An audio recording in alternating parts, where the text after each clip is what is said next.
My name is Paul Perez, for those of you who don't know me. I was born and raised here in Trenton, New Jersey, 503 Market Street, right around the corner. Grew up here, went to school here, Parker Elementary School, went to junior high school number 5, went to Trenton High School. And back 30 years ago when I was here, Trenton wasn't unlike what it is today. They had a little bit more of a safety net than we have right now, but as far as employment opportunities for young people like me, it wasn't unlike like it was today. I come from a family of 15 children. I'm number 11 of 15 children. And we didn't have any money for college. So I had to make a decision, and that decision was, I'm going to have to do something that's going to pay me some money, give me an education, and allow me to raise a family. But at the same time, I had to volunteer to go into harm's way. And what I did was I joined the United States Army, the baddest army in the whole world.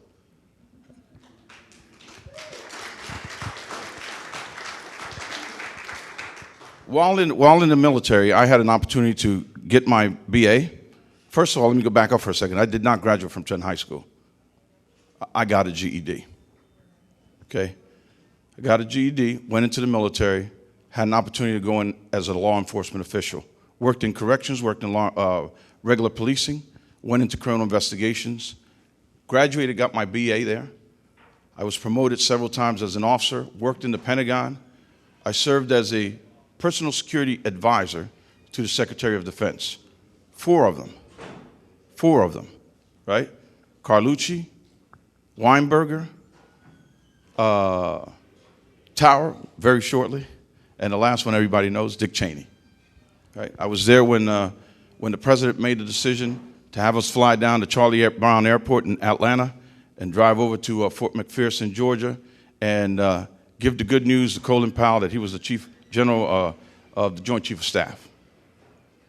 I served in Iraq. I served in Just Cause in Panama. I was promoted and went overseas to the North Atlantic Treaty Organization, where I was Director of Security Operations for the United States delegation in NATO. I had a great opportunity to lead men, women, and foreign officials in the jobs and duties that we're doing for our country. When I came back to the United States, I came back to Fort Dix, New Jersey, which was close to my home, and I served as a homicide task force commander. I was brought here because back then we had what we called cold cases. This was before CSI and all of that stuff, guys. All right? So it wasn't no 30-minute commercial and then you came back and the case was solved. I actually came in, I was in the newspaper several times over here in the Trentonian solving some very difficult and complex investigations that went on for years without being resolved until I got on the team. And that's a matter of fact, you can check it up in any records, right? It was during that time that I decided to change what I was doing, and I went into administration. I began to lead people, things, facilities, and helping coordinate the mission, as it were, given to me, which was to lead it to enhance the quality of service that we provide to our people who were our customers at that time. I went to Washington, D.C., and I worked in Fort Belvoir, Virginia, where I retired in 2000. In the year 2000, I left and went into the private sector. I went to Venezuela, working in the petroleum oil industry. Went to work for Williams Petroleum. And I serviced there as I was responsible for 4 major installations, pumping stations, refineries, right? And securing that, taking care of the personnel, making sure that we had our budgets done correctly, right? Negotiating contracts, negotiating with unions who were burning tires at our gates, right? Quelling and tempering very hostile situations during that time. I was there for a year, came back.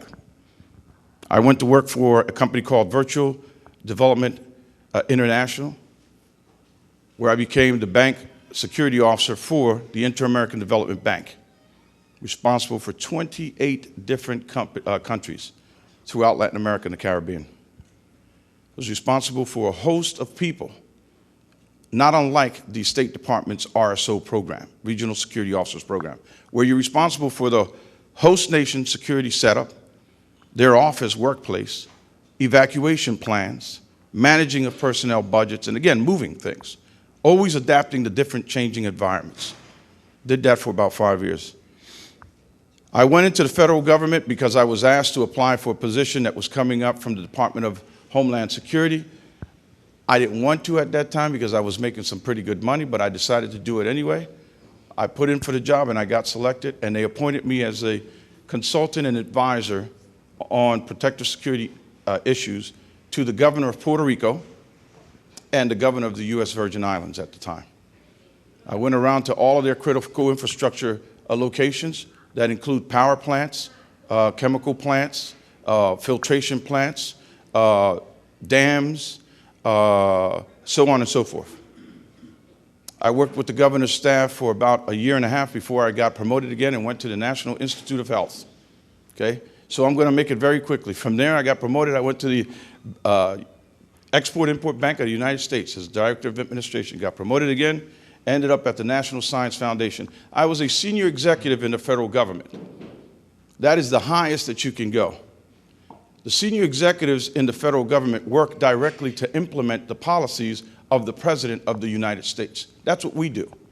We help them implement those policies.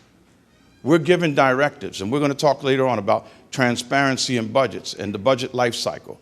We're going to talk about how do you make an operation more efficient? How do you go into a place that you don't know and then become familiar with it and make it work, even when there's many things trying to come at you, right?